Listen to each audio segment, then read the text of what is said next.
So you're saying he's Lord of the Flies? What are we saying here? I think Mark's already had enough of my BS. Lord, is the meeting over yet? No, so she's awesome. Cool. She went to grad school so she could play fifth year. Um, she just got drafted by the newly formed Professional Women's Hockey League. They've already played a season. She got drafted fourth overall, first American. So basically, professional, professional hockey professionals across the world said that she's the best American. Wow. That's awesome. So she's playing for Boston. And last year they had like these generic names, like it was the City Chiefs. This year they're going to roll out the branding of the team and stuff like that. So they're trying to grow this league. Well, who's that, Caitlin?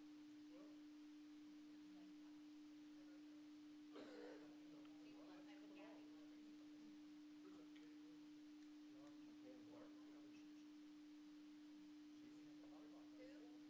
How old is she? She's oh Caitlin Clark. You're doing really good at the work on I feel scholarship. like I would be doing a disservice if But I tried to pronounce her it's name. still amazing.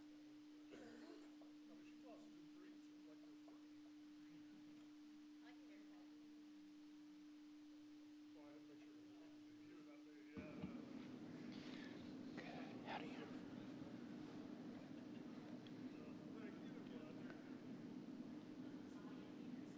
Black screen. Howdy, everybody. Today is Tuesday, July 23rd, 2024, and the time is 5:30 p.m. We're here for the regular session of the Coppell City Council. We do have a quorum present, so I'm calling the meeting to order. We're convening into executive session in the first floor conference room. At the end of the executive session, I'll come out and announce that we're entering into work session, at which time the public is invited and encouraged to join us. Thank you very much.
Good afternoon. The time is 5:58 p.m.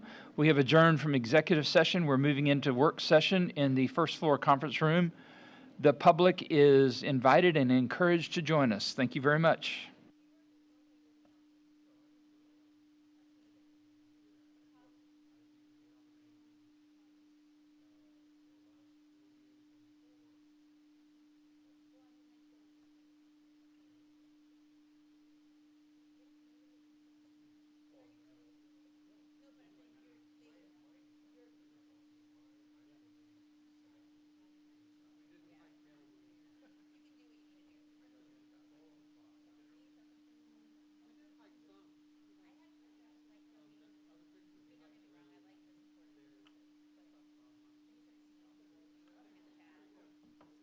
I go to in Grapevine, right outside Coppell.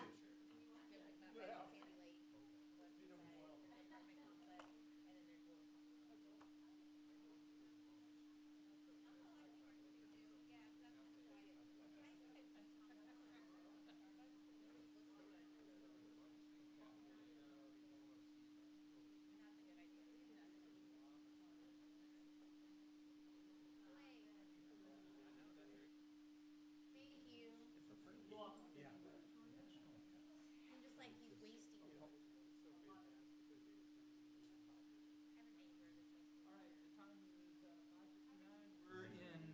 Moving into work session, we've got 4 agenda items. The first one is discussion of the agenda for the council. I had one here, and it was item E. I noticed that this is extending your tenure through 2030 as a TML risk pool member. Does that mean you're going to be with us through 2030? It's up to y'all. Okay, I'm sorry. Good. That's what I want to hear. I couldn't resist. It's okay. Any discussion on any other agenda items? Or, consent agenda, or agenda items? That was easy. All right, moving on. Tom's not here. That's true. Item B, this is a discussion regarding the community's allyship initiative. Lacey McKinney. We are making some changes to the ally program, and it's, just like everything else, it's evolving and growing and maturing, and this is the next step in its evolution. So, Lacey?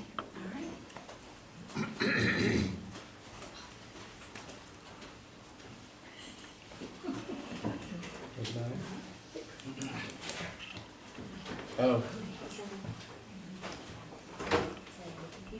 Getting comfortable. We did this for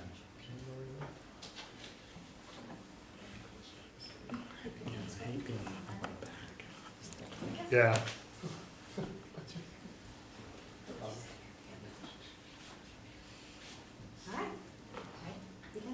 So, good evening, Mayor and Council. I am Lacey McKinney, member of the Employee Experience Team. And so I'm here to talk about the Coppell's Allyship Initiative Evolution. And so we've been on this journey for 10 years. And so we started internally with cultural agility. And then in 2018, we launched the Allies and Communities initiative where we combined our community members and our staff members. And so from the beginning, we knew that we were going to bring this program in-house. And so it was based on the right conditions. And so those right conditions came about with our new employee experience team in 2022, and then specifically my role focusing in on allyship education. And so what I'm going to do is talk you through that evolution, right? And so we're going to talk about the evolution from a cohort style program shifting to a program that's going to be an open approach that's going to reach all 40,000+ community members. So I'm going to walk you through what that will look like. And so here is our primary objective. And so I want to take a moment to read this to you because I want it to really soak in. And so our primary objective is to curate immersive learning experiences that transcend boundaries and forge deeper connections among the community and city staff.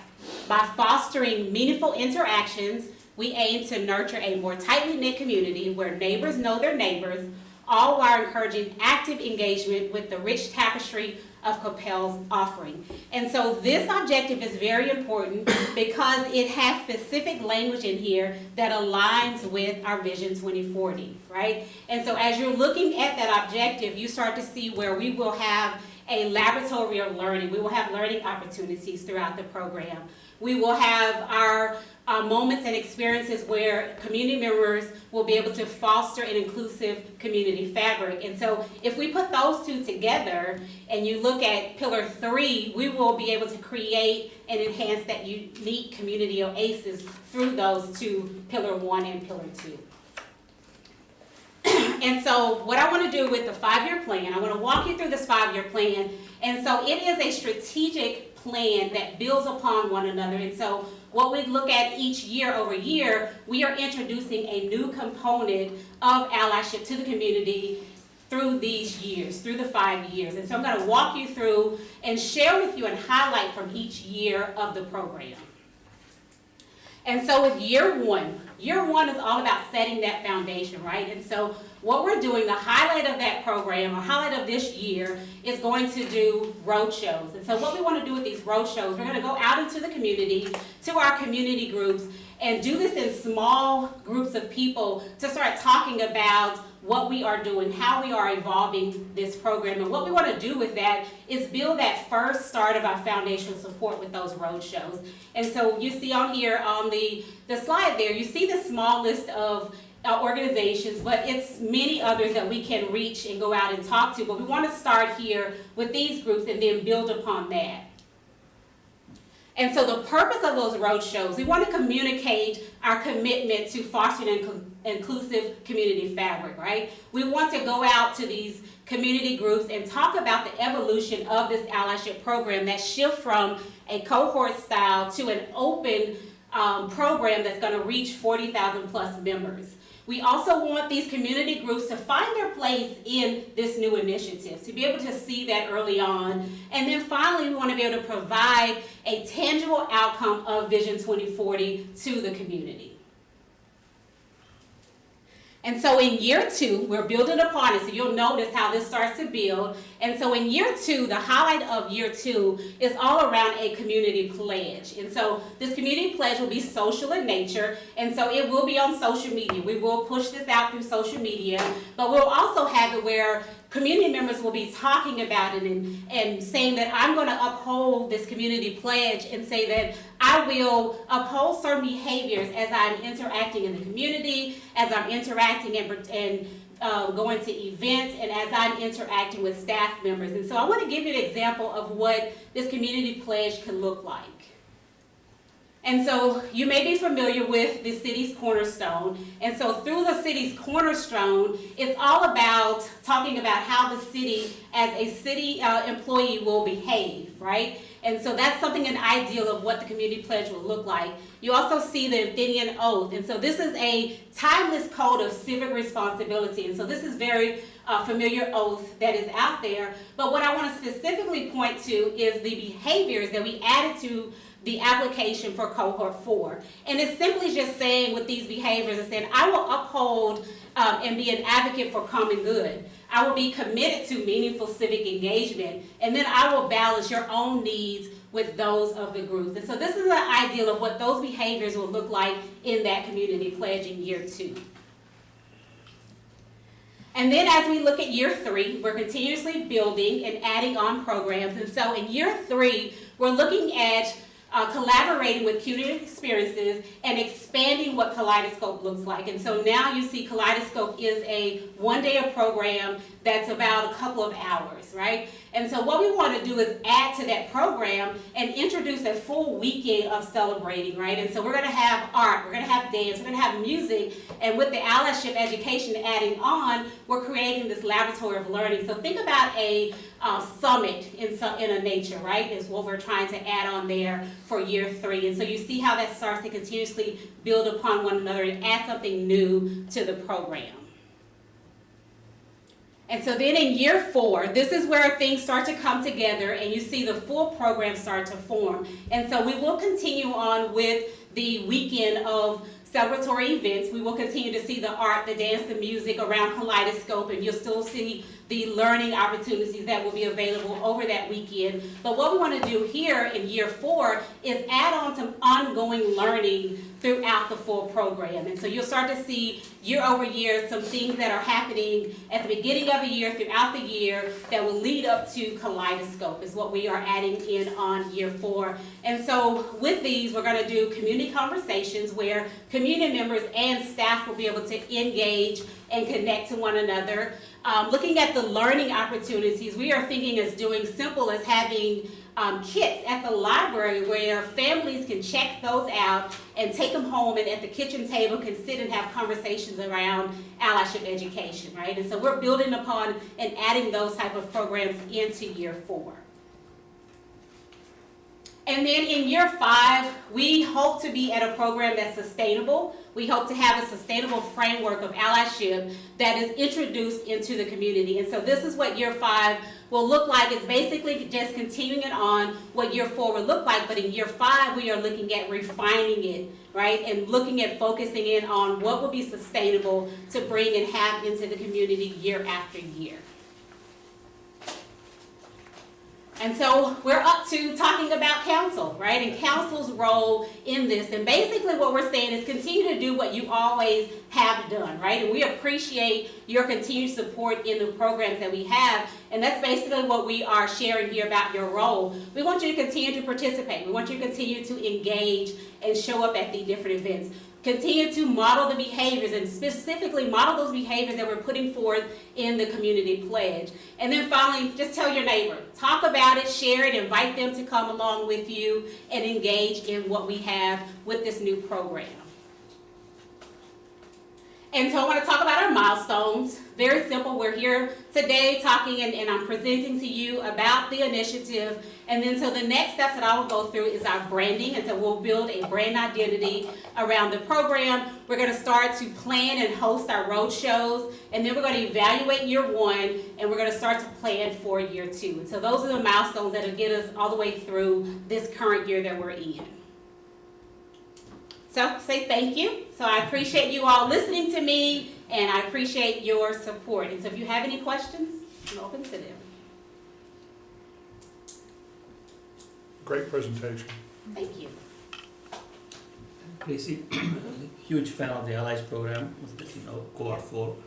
I'm just curious, other cities in US that have our level of diversity, have you done any benchmarking on what they're doing? Can we copy ideas? I haven't necessarily benchmarked what they're doing, but I am familiar to say that I've even talked to, and I want to say it's the city of Irving, I believe, and I know that they are trying to produce programs like this. So a number of these cities around us have not gotten to this amount of engagement and connecting in with what the city is doing as well as what the community members may want. There may be one entity doing something, but they're not connected in. So we are really, miles ahead of what individuals are doing right now. Thank you. Yeah, in conversations with the Irving mayor, they're just getting started. Brianna?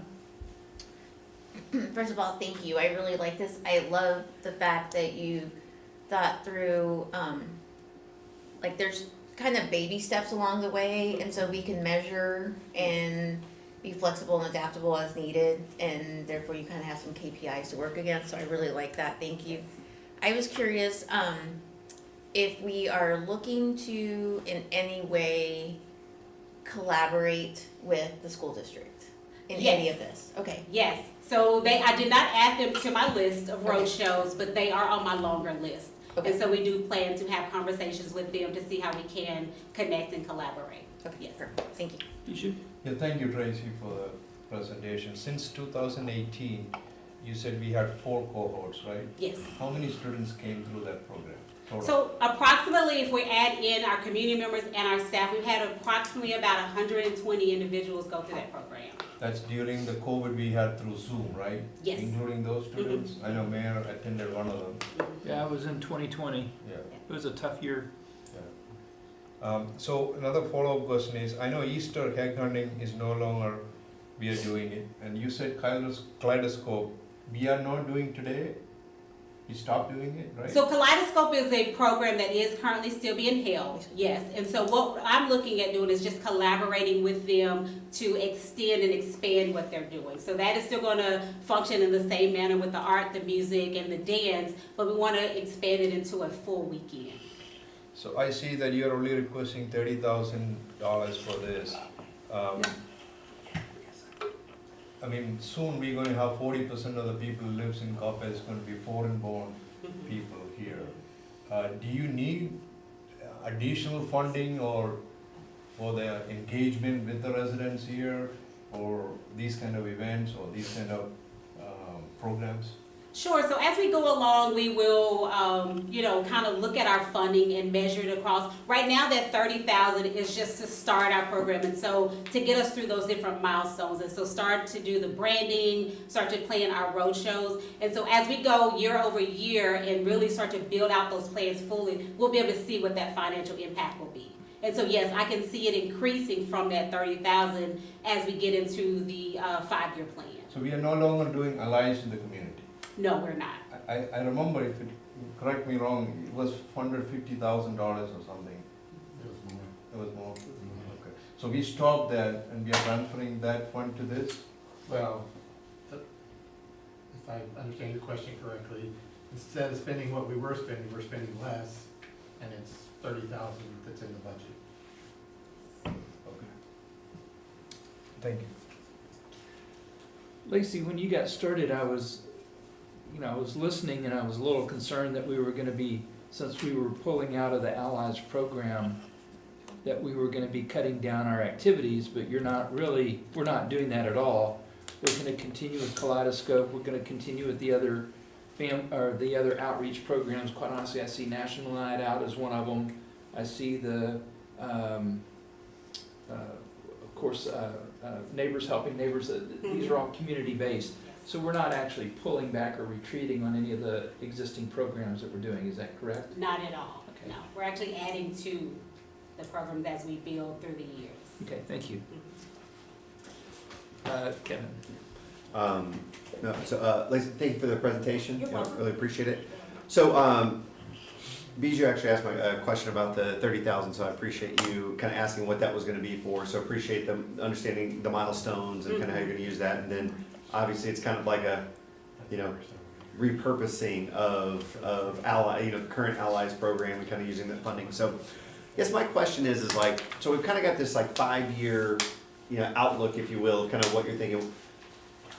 Can I ask, like, what's like the big, hairy, audacious goal for this thing? Like, is it to turn Kaleidoscope into a summit, and is that the big paramount, or is there something kind of bigger on the horizon, or are you not quite sure yet, kind of how that's maybe forms, or like, I just want to know, like, what's the big giant goal, like, in your vision? Yes, so the big goal is to get to a sustainable program that introduces or reintroduces allyship education into the community.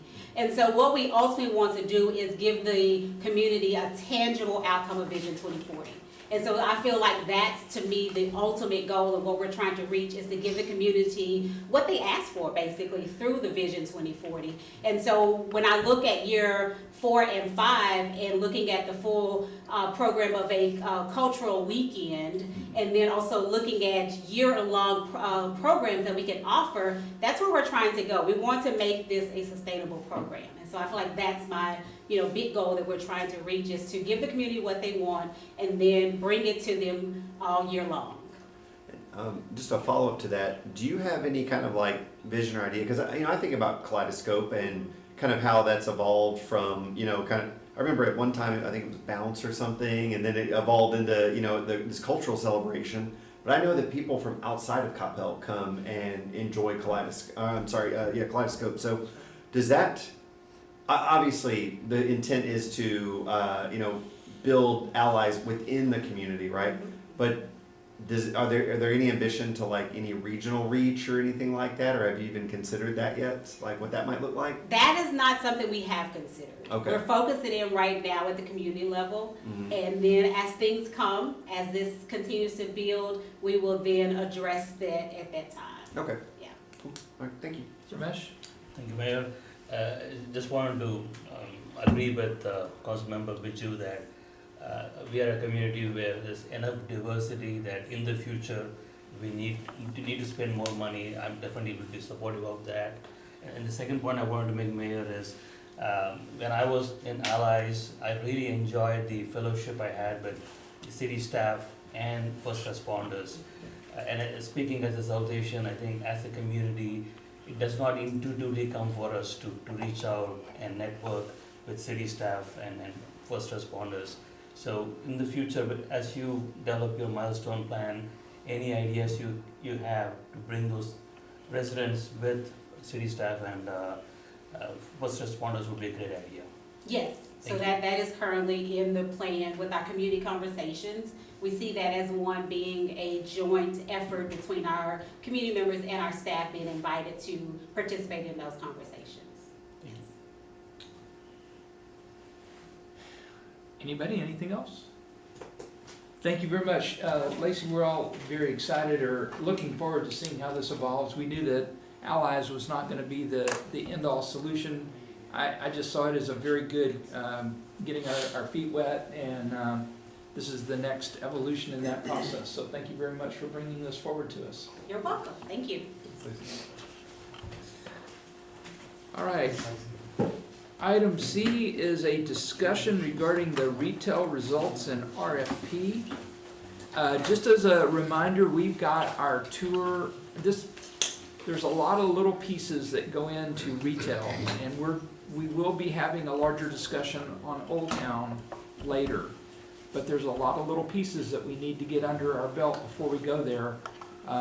This is part of that. And then keep in mind that on August the 17th, we're going to be doing a tour of some local cities, and I'm looking forward to that as well. So, Katie?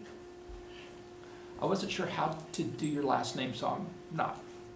Is Sure. it Bless? It's blessed. Blessed? Yes, you got Oh, it. Okay. Yeah. I got Very- married last year, but very it phonetic. took me a while to finally get the paperwork done. So, okay. Good evening, Mayor and Council. Tonight I will be presenting to you the results from the retail survey that was conducted earlier this year. This is an informational briefing only. No action will be required from this presentation.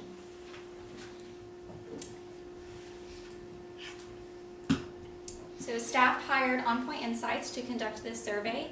We do have Ron Gailey joining us virtually from On Point Insights here tonight. This is the same company we've worked with previously to conduct other surveys within recent years. This survey was open for responses from May 2nd through May 21st, and during that time frame, we received 1,317 responses.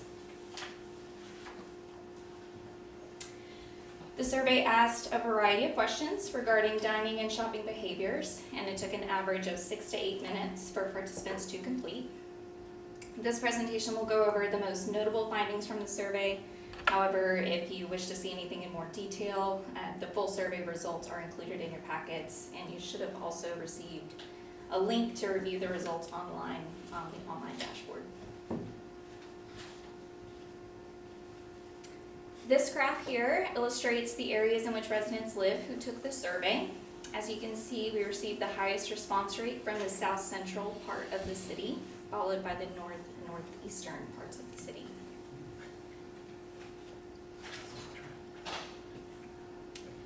Here we can see the demographics of the survey participants. I'll pause here for a moment for you to review this breakdown. I would like to highlight that the response rate we got, this 1,317 responses, is a great response rate. We did only need 400 responses to be statistically significant. Can I ask you a question? Sure. What did we do with respect to this survey that got such a high participation rate that we might be able to replicate in future efforts? I think the nature of this survey alone Just the subject matter? was popular among our residents. Okay. Yeah, I will say in comparison to some of our other surveys, we actually had less responses on this one in comparison to Old Town. So I think just depending on the topic, Okay. Our surveys are more willing to participate. Thank you.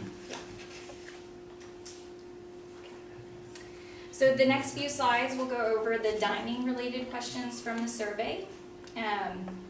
For frequency of dining out, the survey found that residents dine out on average twice per week, both inside and outside of Coppell. When dining outside of Coppell, residents most frequently visit Grapevine, Irving, Louisville, and South Lake. I hate to do this, but those add up to more than 100%. They could select multiple options also. Okay, thank you. Yep.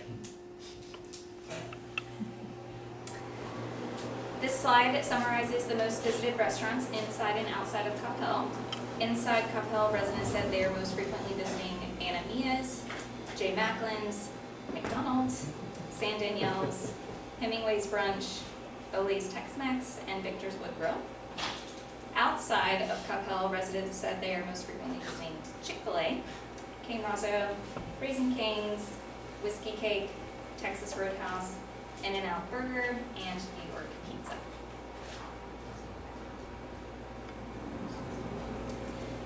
The survey asked what kind of dining experiences residents desire to see here in Coppell, and the results show the majority of residents want to see family-friendly options, followed by fine dining, nightlife and bars, food trucks, beach entertainment options, and pet-friendly options.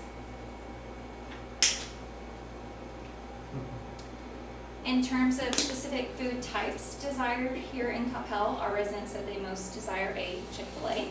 This is the only one that was singled out by name. The rest fell under the following categories.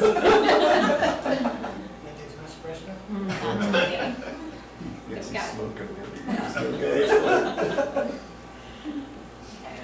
On the right, you do see the information on the restaurants visited outside of Coppell, just so if you'd like to draw comparisons on where those fall underneath these categories. I got a question. Part 8's not listed. It did not come up in the survey. Yeah, I had the same question. It's a 3%. Only 3% of Coppell, or 2% of Coppell residents went to So Holiday. it's pulling people from Outside. outside the city. Yeah. Wow. I knew it was, but I didn't know it was that much. Okay, thank you. Moving into the retail portion of the survey found that residents are shopping outside of Coppell slightly more than they shop here. When shopping outside of Coppell, residents are most likely to travel to Louisville, South Lake, Irving, and or Grapevine. When asked what items residents are shopping for when they venture outside of Coppell, most said they are shopping for clothing, followed by home furnishings and groceries. HEB. Or maybe Trader Joe's. Trader Joe's. We'll fix that. There we go. Oh, there we go. So here are the specific stores residents are shopping out when they go outside of Coppell. Number 1 was Target, followed by Walmart, Costco, Home Depot, Trader Joe's, Nordstrom, and Central Market. When asked what type of stores residents would like to see here in Coppell, residents said they would like to see supermarkets and grocery stores, clothing and apparel stores, and HEB. That was the only one singled out by name. Specialty retail, furniture and home furnishings, department stores, and sporting goods stores. And in your packets, there's a top 25 list. This is just the top ones from that list. But if you want to see the full survey results, you do have those.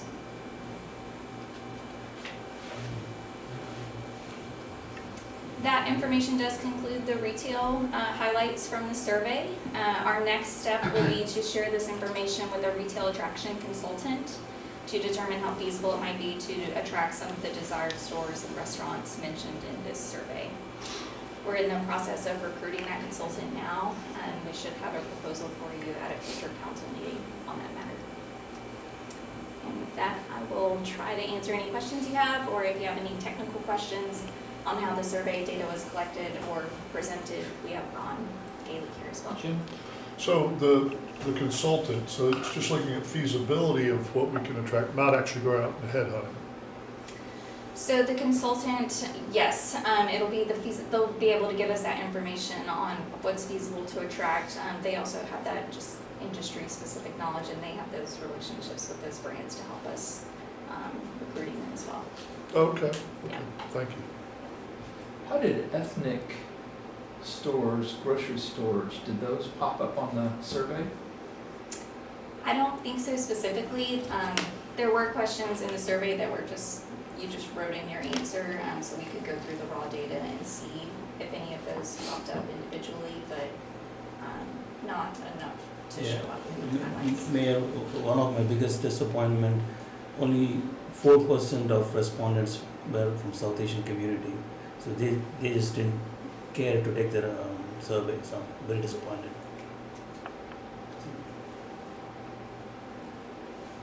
Any other question for Katie? Thank you very much. This is going into that knowledge base that we're going to have to spend some time on, so thank you very much. Thank you.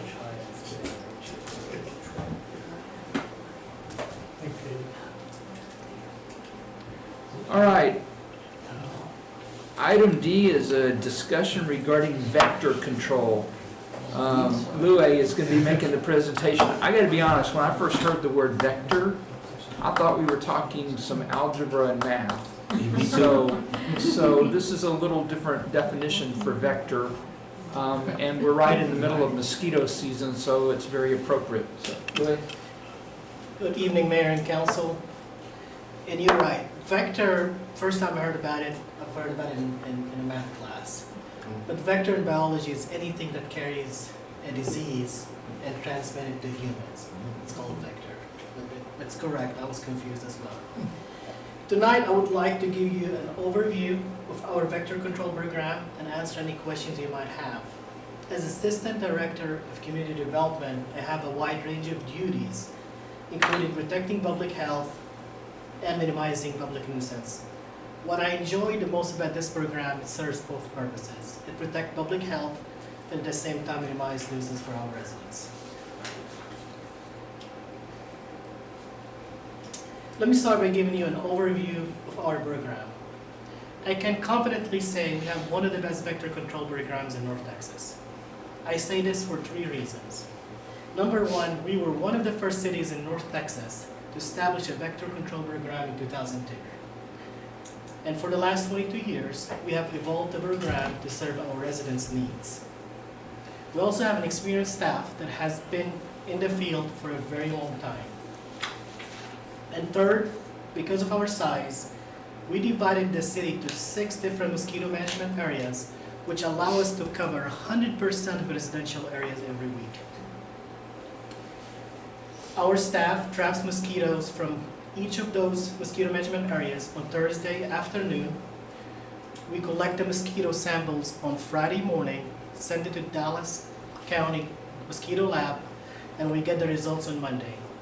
If any of those samples are positive, we start notifying our resident that we will be spraying that night. We try to spray as soon as possible to help eliminate the possibility of infected mosquito infecting a human. According to CDC, any credible vector control program has to have 6 different components or elements: source reductions, surveillance, larviciding, adulticiding, and personal protection and public education. As you can see from these elements require collaboration between city, our residents, and Dallas County. And I'll talk about each of those elements in the coming slides. I have to point out, that's me in the picture. I had hair at one point. I miss those days. Back to my presentation. All of our activities are based on scientific data. The surveillance is, because of that, surveillance is one of the most critical elements of our program.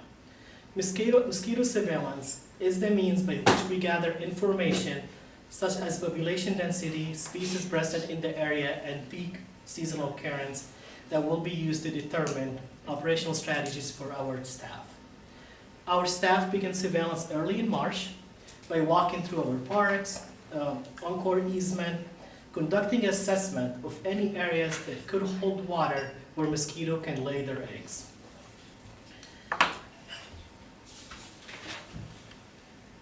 And we also collaborate with surrounding cities to compare data early in the season to ensure that we all have a unified approach against mosquitoes. The reason we want to collaborate with other cities is because we want to know what type of traps to use. Each of those traps are used to attract different kind of mosquitoes. We have 6 traps in the city, as I said earlier. The gravid traps, the one you see on your left hand, uses stinky water to attract mosquito. So that bucket, we put stinky water in it. It attracts mosquito to come to lay their eggs. When they come to lay their eggs, there's a small electric fan that sucks the mosquito all the way up to the net, to the bag, collection bag or the net. On Friday morning, that mosquito goes to a trip with us to Dallas County. The gravid trap is a little bit different. Gravid trap uses dry ice to attract mosquitoes. So basically what it does, it mimics a human behavior of reducing carbon dioxide, where mosquito come for a blood meal, but here Coppell staff collecting that mosquito, sending it to Dallas County again.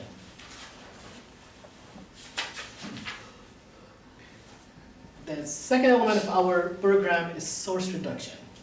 Source reduction efforts focus on eliminating any site where mosquito can lay eggs, either by using, and we do that by educating our residents to remove any standing water and dispose any containers in their backyard that might hold water.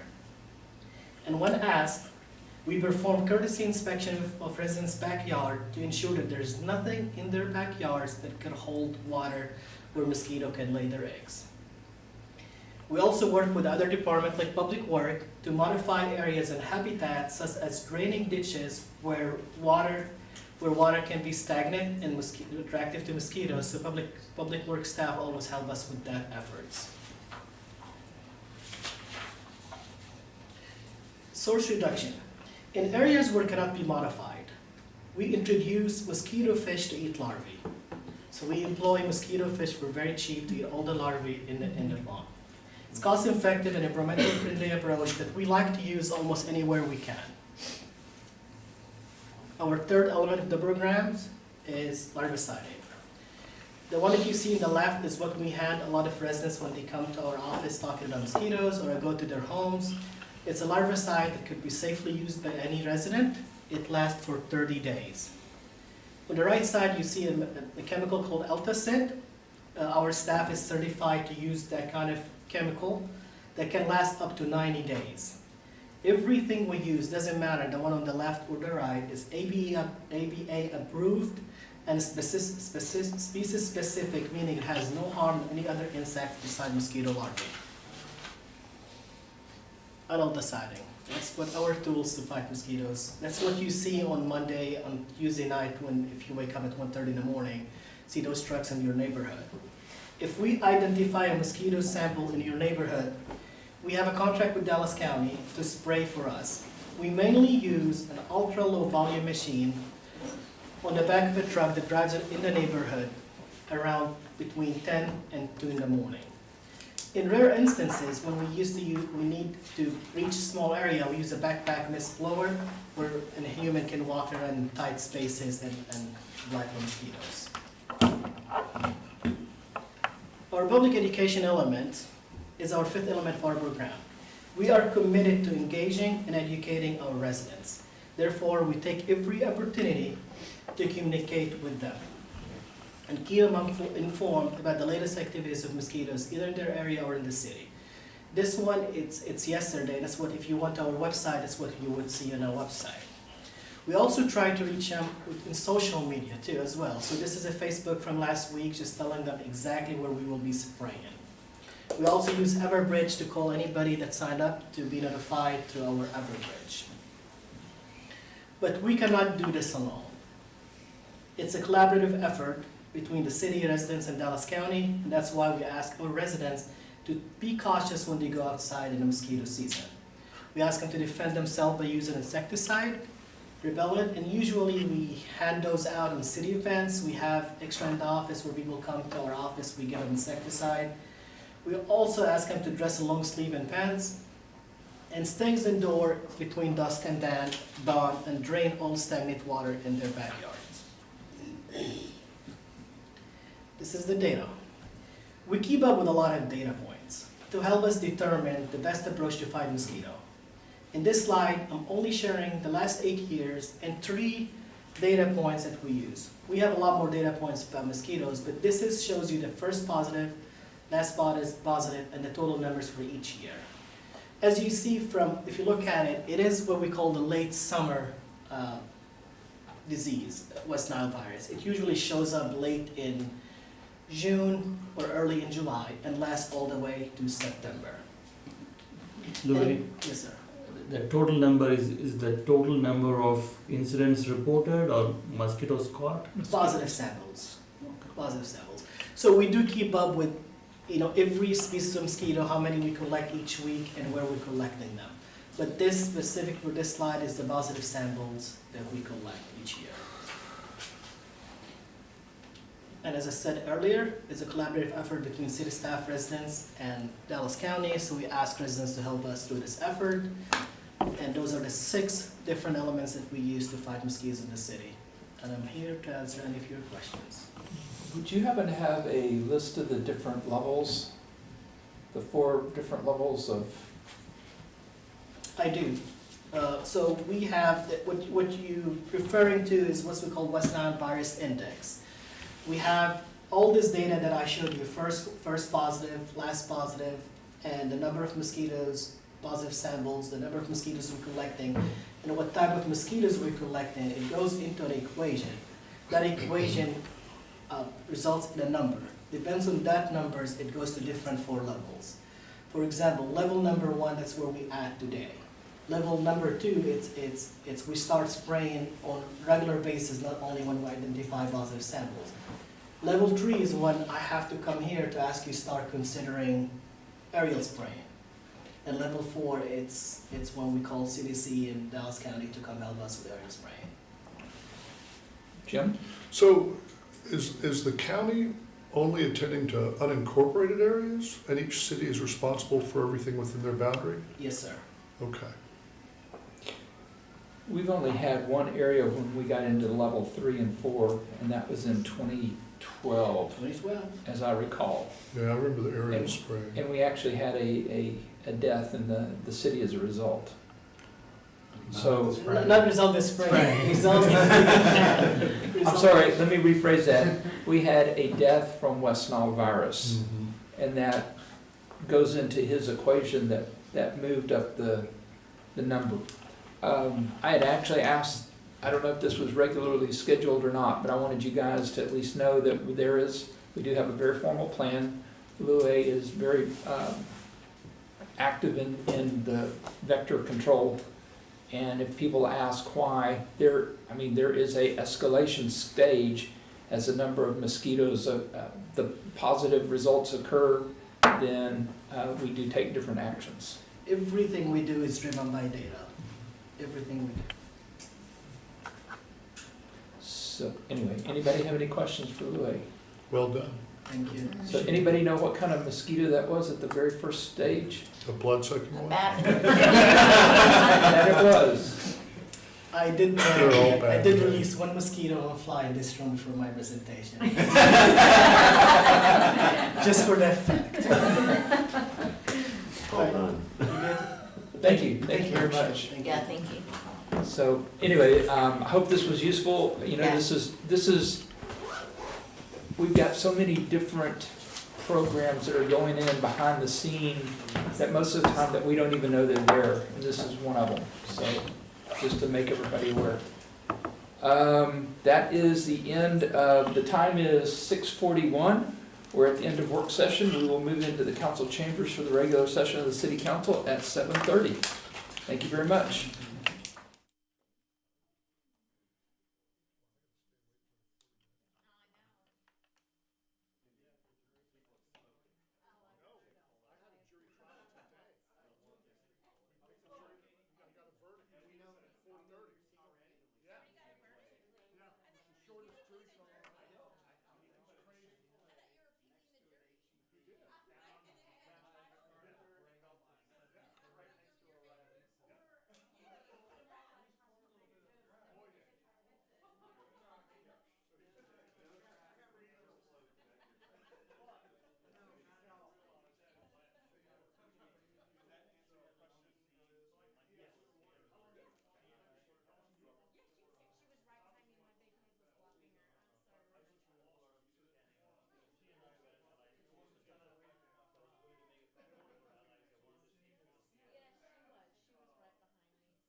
Good afternoon, everybody. The time is 7:30 p.m., and we're here for the regular session of the Coppell City Council. Just as a reminder, any persons wishing to speak during our citizens' appearance or any of the public hearings must sign the appropriate register outside the council chambers and list your address. This evening, we have Parvin Izadi with the Allies Interfaith Group here to give the invocation, and then we'll follow that with the Pledge of Allegiance, so please remain standing. Parvin?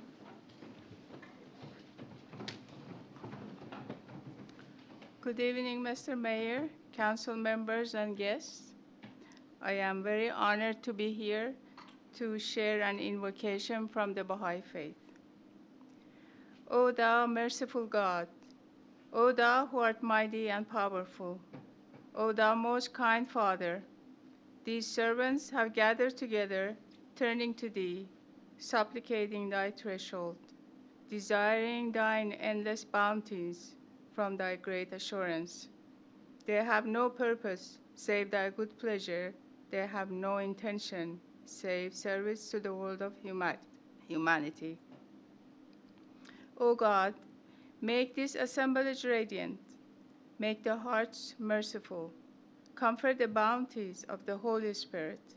Endow them with the power from heaven. Bless them with heavenly minds. Increase their sincerity, so that with all humility and contrition, they may turn to thy kingdom and be occupied with the service to the world of humanity. May each one become a radiant candle. May each one become a brilliant star. May each one become beautiful in color and redolent of fragrance in the kingdom of God. O kind Father, confer thy blessings. Bestow thy gracious aid and confirmation upon this just council. O Lord, confer upon them thy heavenly bounty, and render the outpourings of thy grace and favor, that they may be enabled by your powerful protection to discharge their duties with honesty and ability. Thou art the powerful, thou art the giver, thou art the beneficent. Abdul Baha. Amen. Please join me in the Pledge of Allegiance. I pledge allegiance to the flag of the United States of America and to the republic for which it stands, one nation, under God, indivisible, with liberty and justice for all. Thank you. Please be seated. Item number 6 is a proclamation, and I would like to invite Ms. Hannah Bilka and her fan club to please come forward.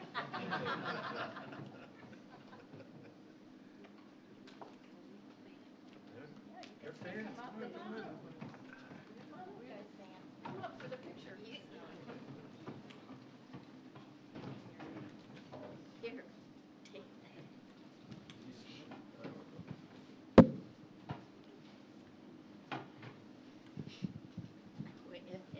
I think we figured out how to get the attendance for city council meetings up here, so thank you very much. Hi. How y'all doing? I'm good.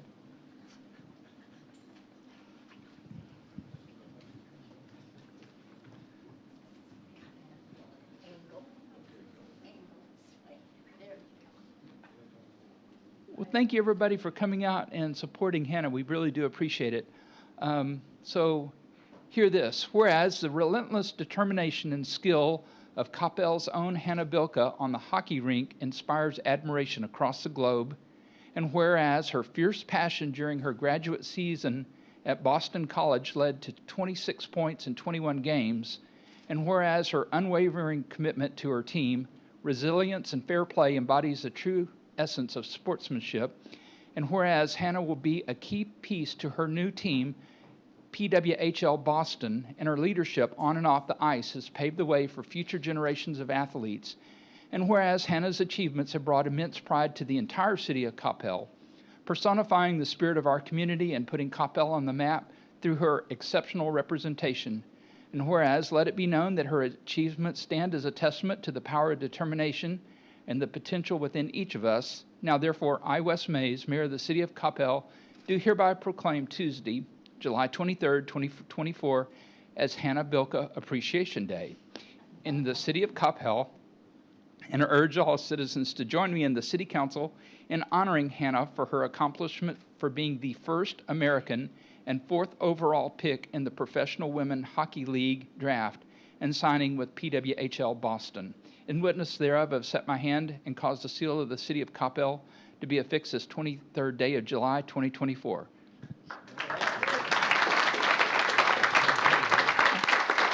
Oh.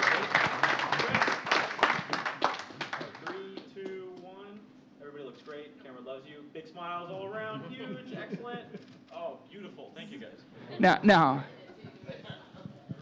you know, with every good thing, I hear there's some bad, because you're going to have to be moving out of Coppell to Boston. Is that right? Well, good luck on that. Boston's a nice town. You're going to be welcome back at your mom and dad's house anytime, I'm sure. So we really do look forward to having you back. I hear that you just got back from a very special trip. We want to hear a little bit about that. We'd like to hear about the trophy that I confiscated. And before we let you say anything, I think Mayor Pro Tem Kevin Nevels had a special request. All right. Well, so number one, I just want to say thank you for being here today. You have brought an incredible amount of pride to the city of Coppell. Congratulations on your draft. That's absolutely amazing. So I was wondering if you would sign my stick. Okay, awesome. All right. I'm bringing it down. Now, Mayor Pro Tem, I have a question for you. If you were out on the ice against this young lady, who would... She would crush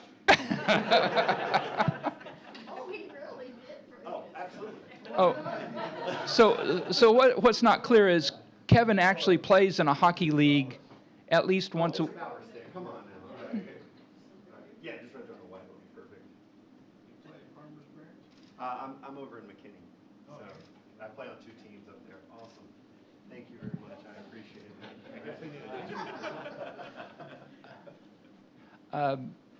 Councilmember Matthew.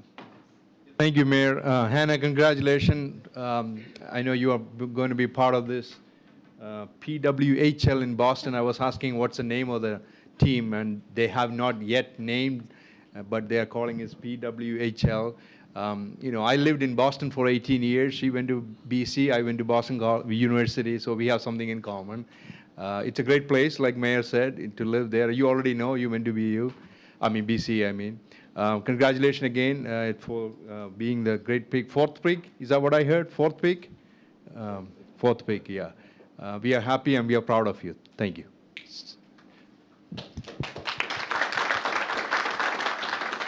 So that was the 4th pick, but the first American. Yes. Yeah. All right. Did you have anything you wanted to say? Thank you for having me here on this special day, and I'm very proud to be from Coppell, and very special to be honored here. Well, thank you very much, and we look forward to having you come back. And I do want to see you and Kevin out on the ice sometime just to see how that goes. So, Mayor, she's going to kill me out there. You know. Oh, you didn't talk about the trophy. So this is the we call it the mini national championship that each of our teammates get, and the real one that we get is a lot bigger than that. But this is just kind of the travel size that I can take around. What? NCAA. Oh, yes. So this is for the NCAA Division I National Championship with Ohio State. We beat Wisconsin 1-0 in the finals.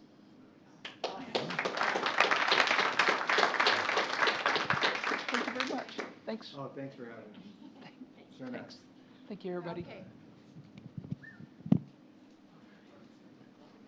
You gonna take that?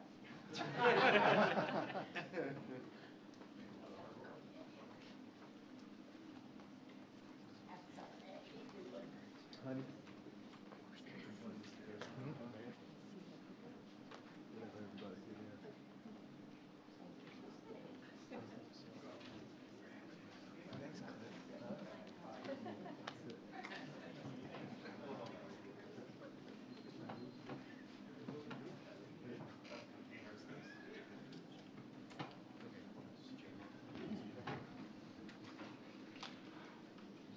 All right, item number 7 is a presentation from MetroCrest Services regarding homelessness, which is a growing concern in the entire country and in Dallas especially, and since we're next door to them, us as well. Presenting is Melanie Myring, who's going to give us a little talk about homelessness in the area. Thank you. Great. Thanks for having me. Good evening, everyone. I don't have anything as exciting as your last presentation, but this is something that's very near and dear to my heart. I just wanted to share with you a little bit about homelessness and then tell you what MetroCrest is doing in our community to kind of combat some of the things that we're seeing. Before I start talking, I want you to think about homelessness maybe in a different way, because we all have ideas of what homelessness is, because we see adults, particularly those experiencing chronic homelessness, pushing shopping carts. But I want you to think about what homelessness is, which is people who live in daily instability, who have had some kind of event and they've gotten toppled and they can't get back. So people who are living in daily instability with mental illness, with divorce, job loss, being priced out of the market for a home and then losing your job, a car repair, something that you can't afford, gets people started on a trajectory that once it gets started, sometimes it's very hard to stop it, and oftentimes it completely unwinds and they find themselves living outside. If you think about 30% of Americans can't cover a $400 expense, an emergency expense, and 78% of Americans right now are living paycheck to paycheck. So it doesn't take very much for them to end up living in their car or living in the streets, which is kind of an odd thing, because if you think of most of the people in this room, we have all kinds of social capital that could help us if something like that happened to us and we didn't have any savings. But these are folks that are already living on the edge. So when you start thinking about them more in a humanity kind of way, it makes you kind of stop and ponder who are these people and how did that not happen to me, or how does that not happen to someone that I know? So when we talk about them and we work with them, we kind of see them maybe through a different lens, because that's what we do. So what I want to do is talk to you about, have I done that? Of course I did. It's me. So homelessness really is not a lifestyle, it's an emergency. So people they're living outside and they're just trying day to day how to figure out how to eat, how to get their medical needs taken care of, how they're going to get from point A to point B. So a lot of times you'll hear people say, well, they don't want to go inside, they're happy where they are. And oftentimes people will say that to us. Many times it's because they're dangerous. Shelters are dangerous places for people to stay. They're full of people, it's crowded, it's loud. And there's extenuating circumstances that keep them from wanting to be inside. If you ask people if they want to go to an apartment, oftentimes that's a very different answer. But it's a complicated issue, and so what I wanted to spend just a little bit of time talking with you about tonight is what that looks like. And nationally, it looks a lot like that in our area. You'll see that there's more men than women that are out on the streets. You'll see the proponents of youth that are out on the streets are in the LGBTQI community. And if you take a look at the average age range and life expectancy of someone experiencing homelessness, you'll see that it's 50 years old.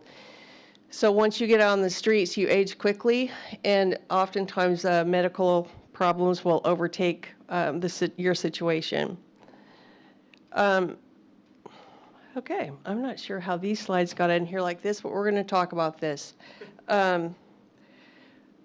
one of the things that Tracy Leach had asked me to do when I came here was talk about what our service area looks like for Coppell and how many people that we're serving in MetroCrest services in a year.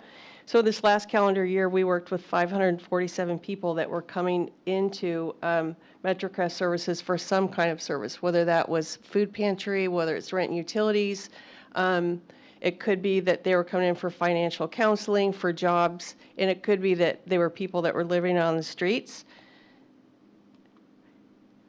Okay, you know what? I'm going to go off book because for some reason we have two different slideshows going.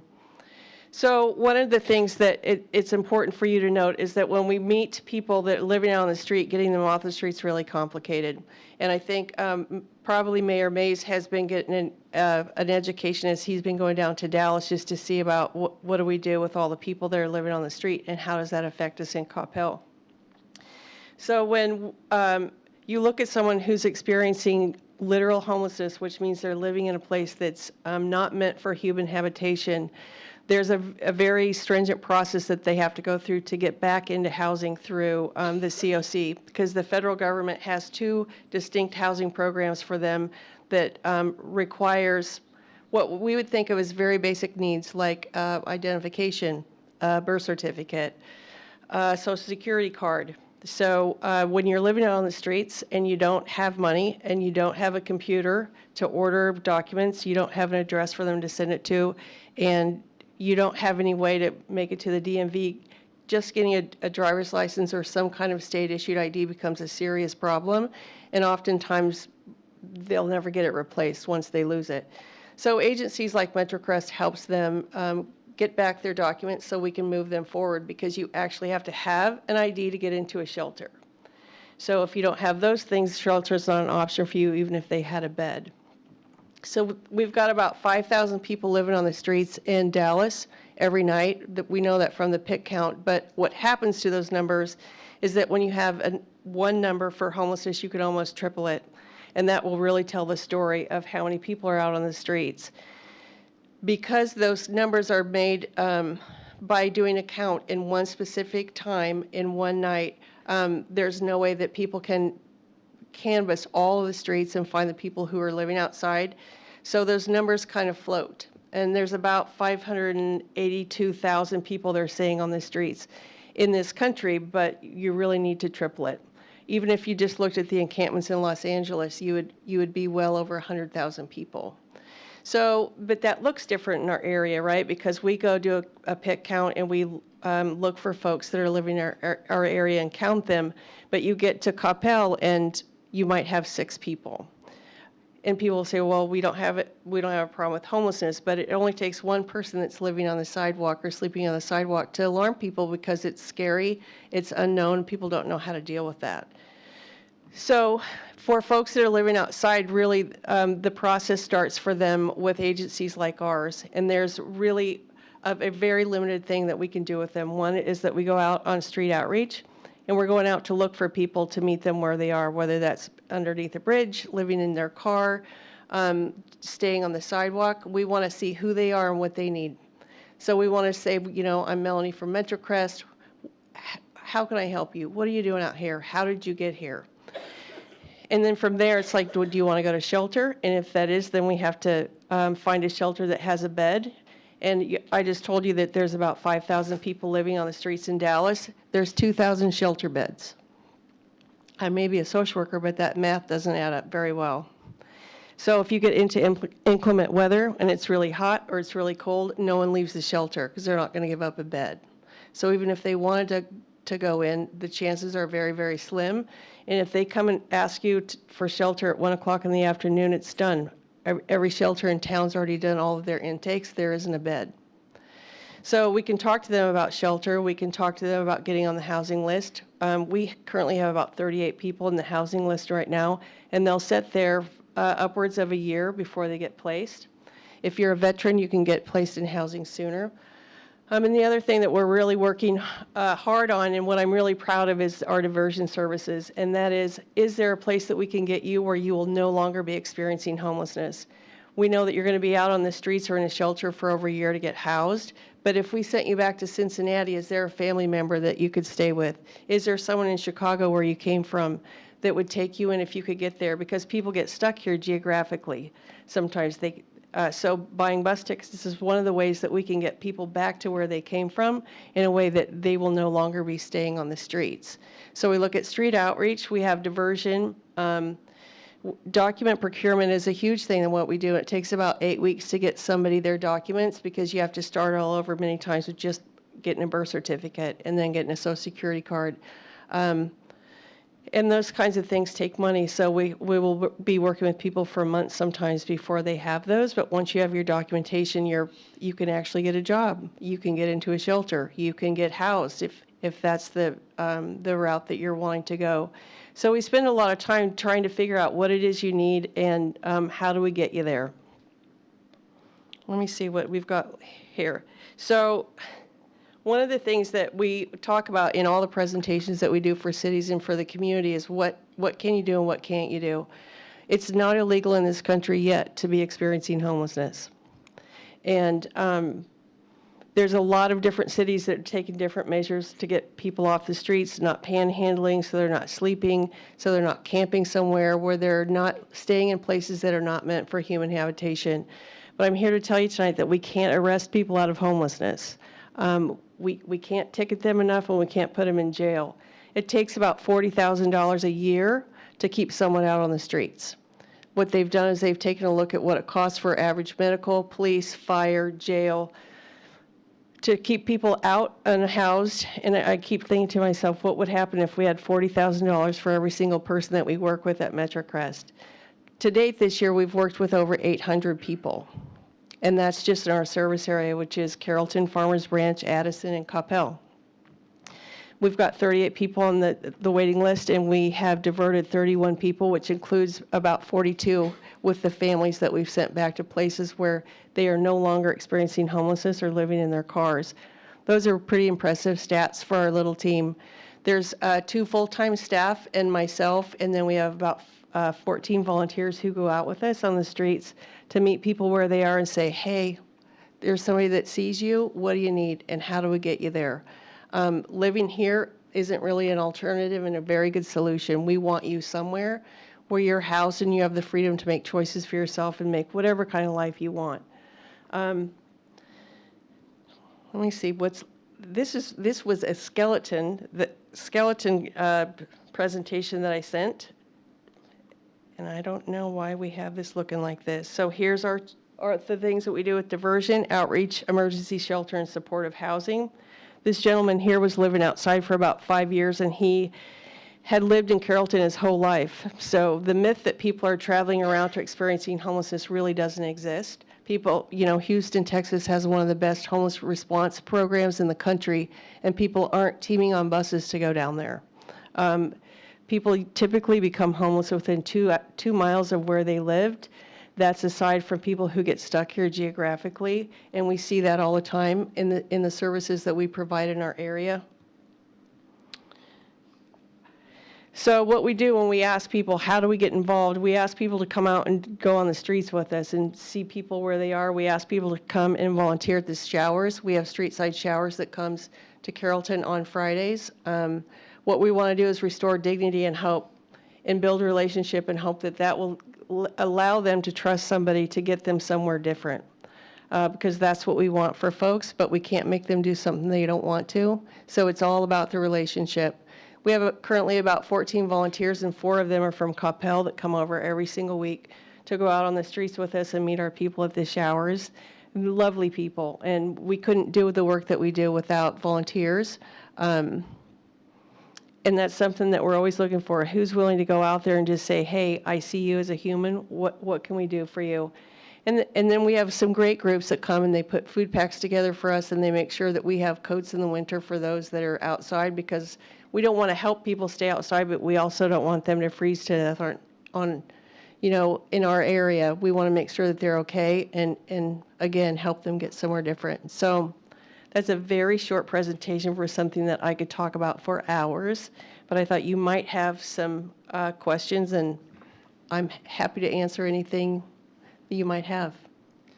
Thank you very much for your presentation. Sure. It's a As you mentioned, some of the meetings that I've been going to throughout the region have been very definitely focusing on homelessness, which is the mayors from around the country are admitting Yeah. their biggest problems. So It's you know, difficult. it's definitely here and something that we can't ignore.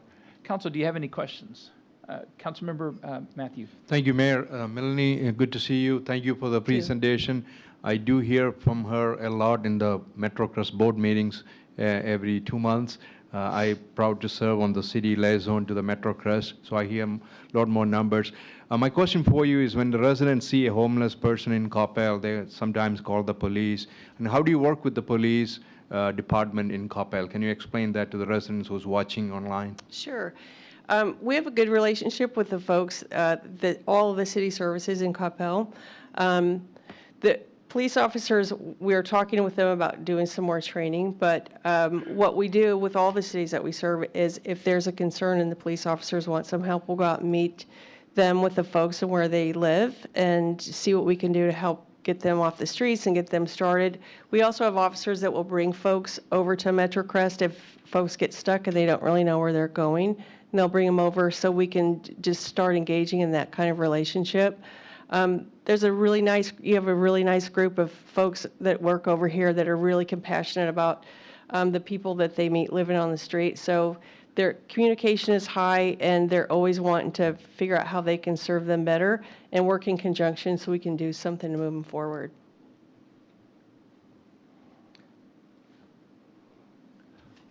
Seeing no other questions. Great. I'm assuming that, when is the next point in time count? The point in time count is the last Thursday in January every year.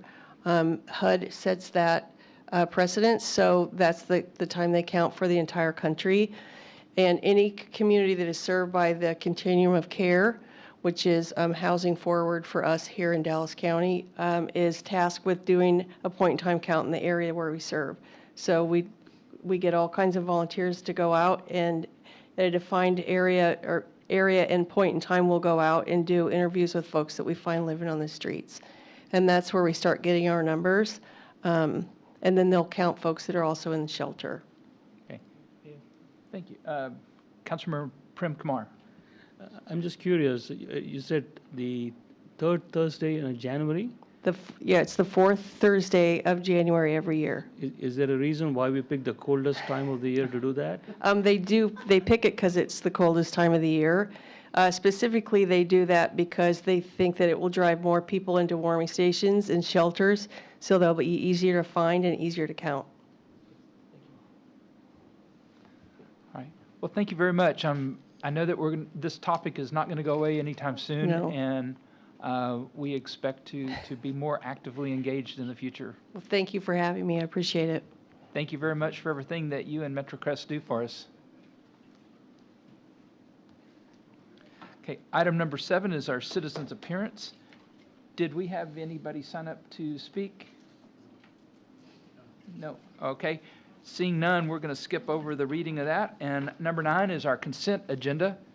The consent agenda is routine in nature and is generally enacted in a single motion. These items have been previously approved through the budget or past council actions. Any item may be pulled and considered separately. Full descriptions are available on the screen. We do have consent agenda items 9A through 9D, I believe. E? Yes, sir. Councilmember Walker. Thank you, Mayor. I move that we approve the consent agenda items A through E. Thank you. Do I have a second? Mayor Pro Tem Nevels. All in favor? Walker, Hinojosa Smith, Nevels, Prem Kumar, Matthew, and Hill, all in favor. None opposed. Motion carries. All right. Item number 10 is our city manager report with project updates, future agendas, and direction from work session. Mr. Land. Yes, thank you, Mayor, Council. Just a couple of items this evening. First, I want to just, we are still getting the numbers finalized, but on the cleanup, it looks like it's coming in around $275,000 for the cleanup for the debris. And if you recall, when we came to council, we talked about an upward number of around 400,000. So the final number is still being developed, but it looks like it's approximately about 275. Woodhurst, the sanitary sewer installation is complete. 98% of the water line is installed. The storm drain installation is to begin within a week or two, and street paving from the cul-de-sac to Hillhaven is complete, and sidewalks are being constructed. South Beltline, the punch list is close to complete, and the contractor is beginning to do the work on the electric service for the digital sign. And DART, complete closure of Freeport is scheduled for August the 2nd through August the 5th. Complete closure of Southwestern is scheduled from August the 9th through August the 12th. And work continues on street pavement repair at Freeport. So, Mayor, that concludes my comments. Thank you very much. Item number 11 is the mayor and council reports on recent and upcoming events. Just a little highlight and to pat ourselves on the back, not necessarily this council, but previous councils and our citizens. Travel and Leisure ranked Coppell as the second best place to live in Texas and the second best place for public schools in Texas. And we rated number 5, the fifth best suburb in the entire United States. So number 5 out of the United States is quite an accomplishment. I'd like to thank this council, previous councils, and previous administrations for all the work that's led into this. I think this is a wonderful testament to the thoughtful planning that we do as a council and have been doing for years. This is not a short-term event, and it's something that we can be very proud of. So thank you very much, council, for your participation in this. I look forward to going forward in the future. Just as a note, our final budget workshop will be next Monday, July 29th, here at Town Center in the upstairs conference room. Please join us as we work diligently to ensure that Coppell maintains its high-quality services, that number 5 ranking, while also respecting your pocketbook. Residents are encouraged to get back and involved in the budget process, attend the public hearings, and provide feedback. Again, that will be next Monday, July 29th at 6 p.m. Item number 12 are council reports concerning items of community interest with no council action or deliberation permitted. I believe we have a report on the Carrollton Farmers Branch ISD from Councilmember Hill. I'm sorry? I'm sorry, and Louisville ISD. All right, let's start off with Louisville. Last week, LISD administrators attended the district's Inspire conference for engaging and collaborating, learning to kick off the 2024 and 25 school year. The Back to School Fair is set for Saturday, August 3rd at Louisville High School. All staff will gather for a 24-25 convocation kickoff event on Tuesday, August 6th. And believe it or not, the first day of the 24-25 school year is only 3 weeks away, which is August 13th. And so let's move on to CFB ISD. Just a very brief a couple of things here for them. CFB is currently onboarding new educators, and their first day of school is Monday, August 12th. And that's it. Thank you very much. That was short and to the sweet. Okay, item number 13 are public service announcements concerning items of community interest with no council action or deliberation permitted. I believe Councilmember Prem Kumar had something to say. Thank you, Mayor. On behalf of Seva International, it's actually a service organization that's all over U.S., and this organization has volunteered in Coppell in the past. They've done the waterway cleaning. So on behalf of them, I would like to extend an invite to the mayor, city council, and all Coppell residents. So they're organizing an event on 9/11, I believe it's a Wednesday, at the Senior Center. And their invitation is, it is with great pleasure that we extend you a cordial invitation to attend Seva 9/11 Day of Service event as our guest. Your presence would be an honor as we commemorate the lives lost on September 11, 2001, and celebrate the spirit of unity, resilience, and service that emerged in the aftermath of that tragic event. Once again, it's on September 14th. starting at 2 p.m. at our Coppell Senior Center. And they'll also be doing some eco-friendly booths there. Thank you. Excuse me, one clarification. You just said September 14th? Oh, sorry, it's September 14th. Thank 14th. you. 14th. Thank you. All right, any other public service announcements? Seeing none, we'll move on. Item number 14, there was no necessary action from the executive session.